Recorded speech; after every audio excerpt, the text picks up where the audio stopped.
Femi is Obafemi, and I already see people turn on Obafemi. The booking for Obafemi is bad. Like, what do y'all want? What do y'all want? Wrestling fans, what's going on, man? It's Black Couch Booking here with a brand new video. If you're new to the channel, please like, comment, subscribe. I promise you will not be disappointed. Over 1,000 videos of content on this channel.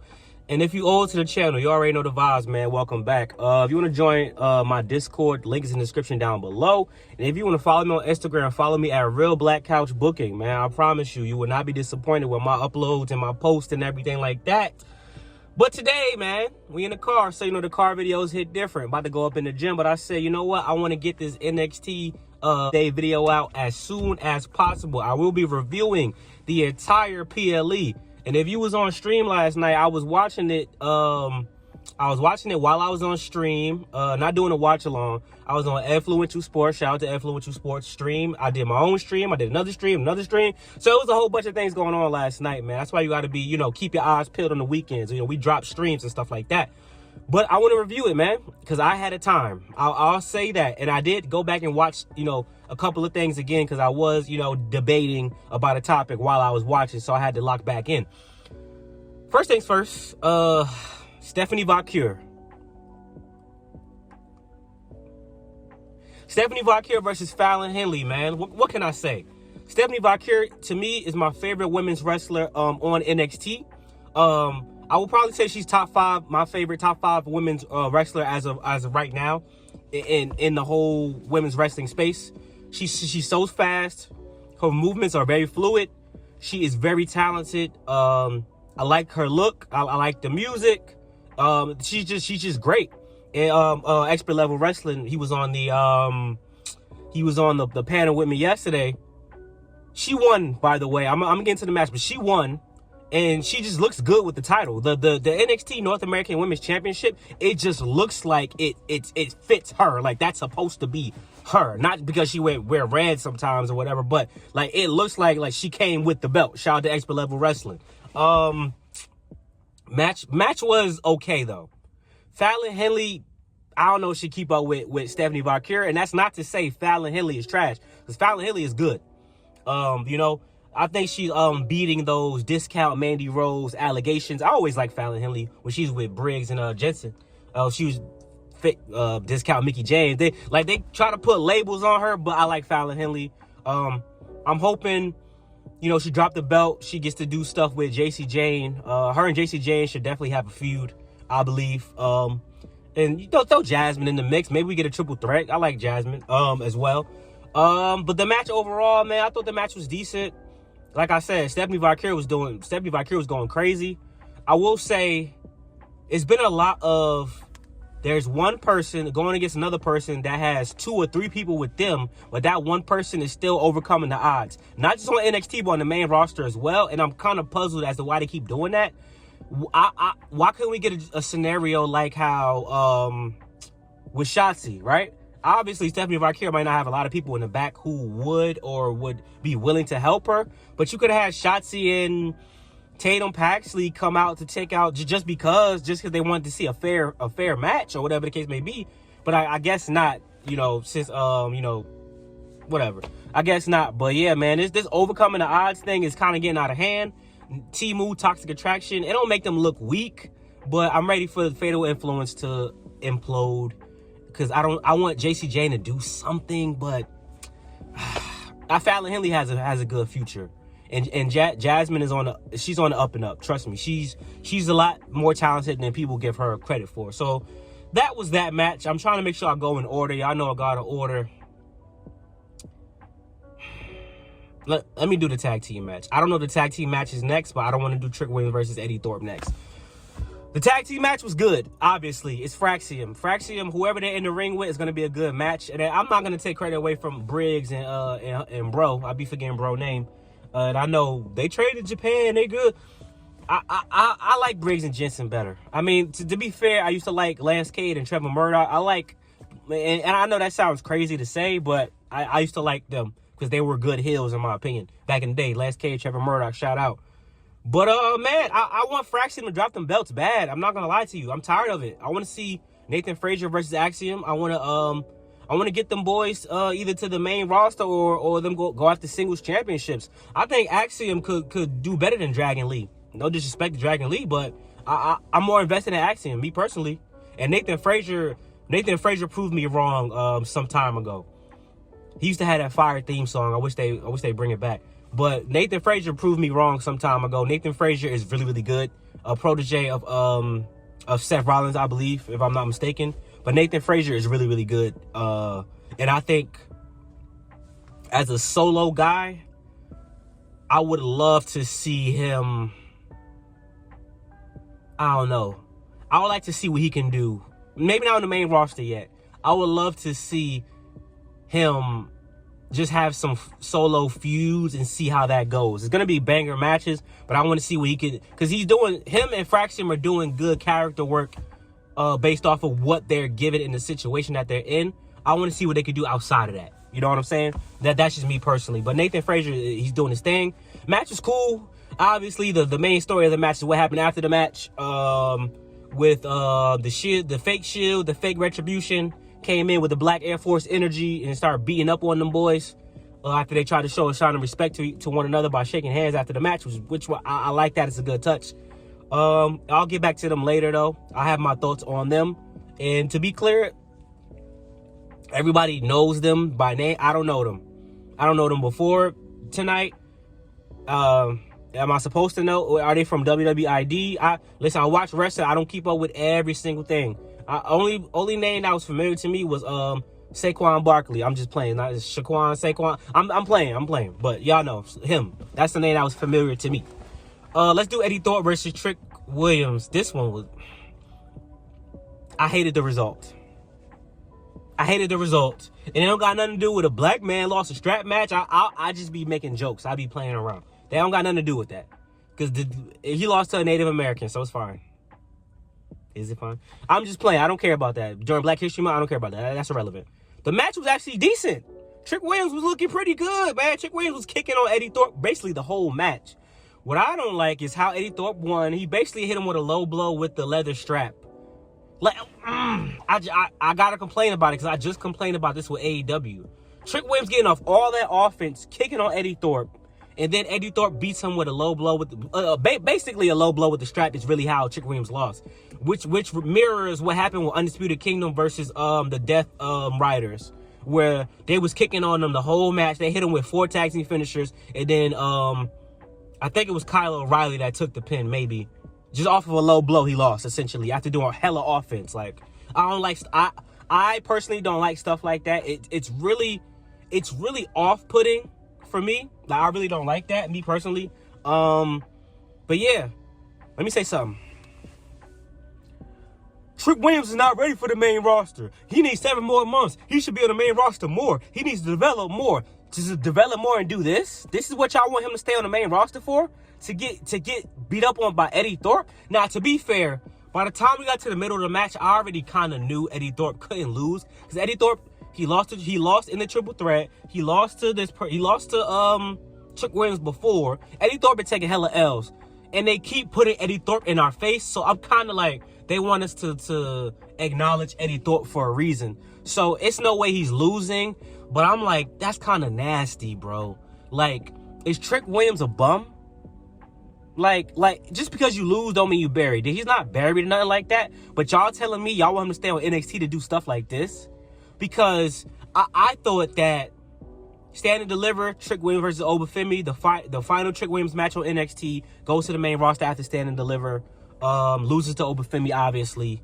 But now I'm kind of like, is he going to want to get back on Eddie Thorpe for taking that L? Or is Trick Williams going to go on a downward spiral of losing, that his comeback story is win, you know, and then win that Stand and Deliver against a random opponent? Maybe that's the situation.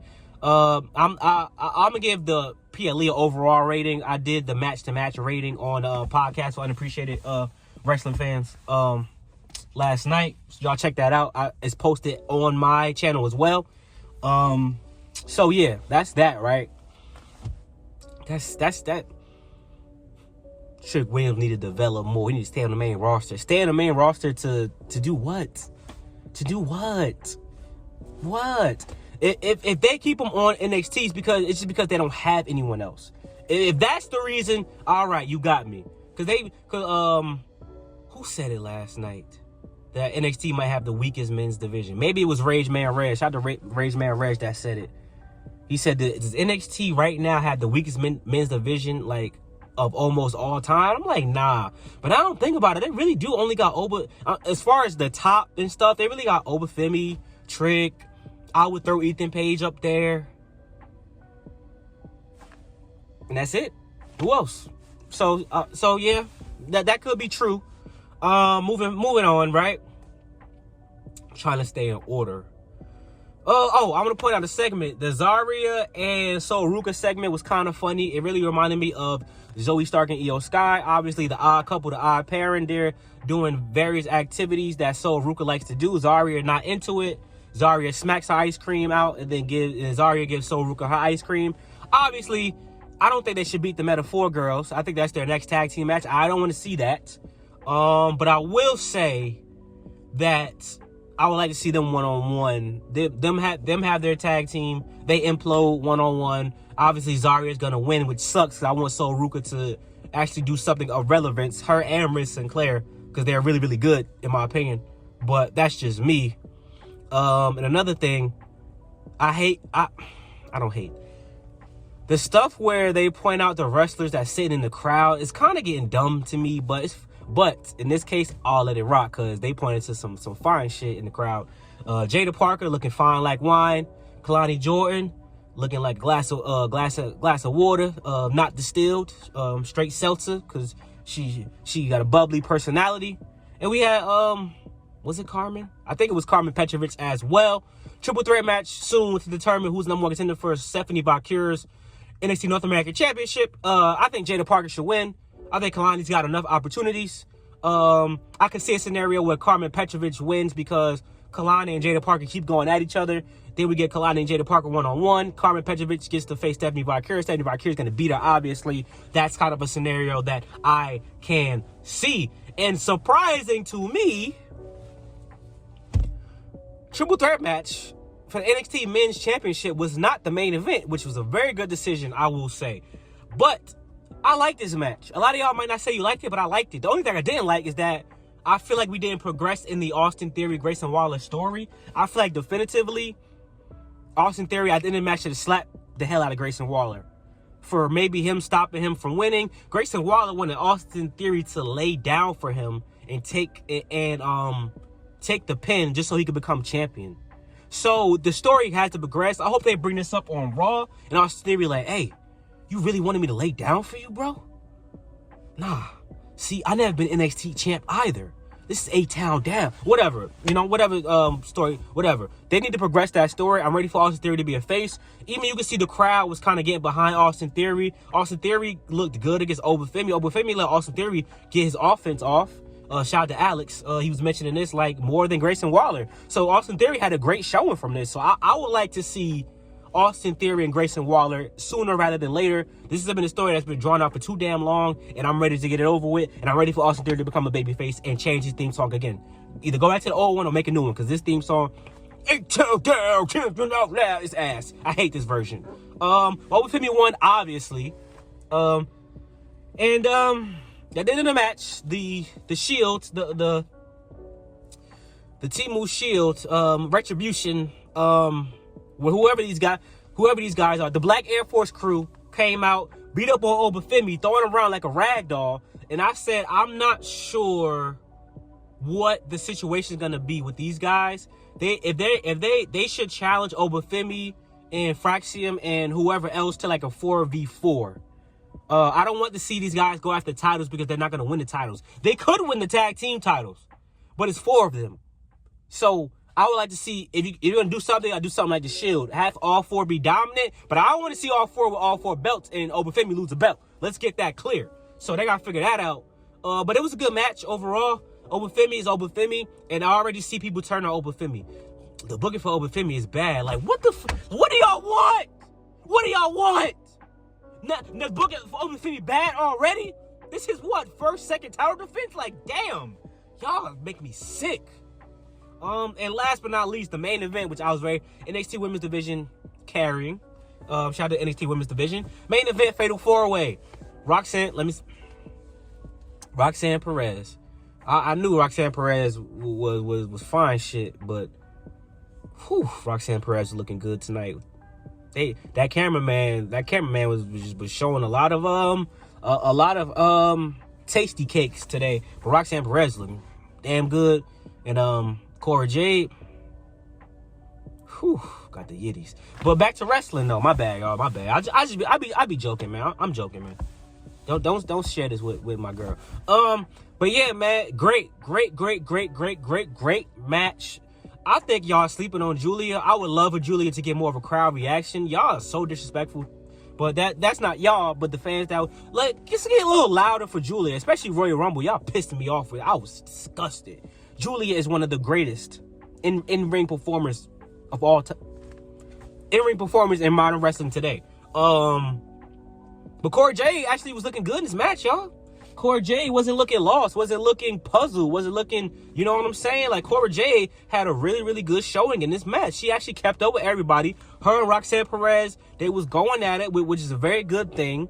I think we get Roxanne versus Cora Jade at Stand and Deliver. Put Cora Jade over. Let Roxanne go to the main roster and do her thing. Because I don't know if Roxanne's going to qualify.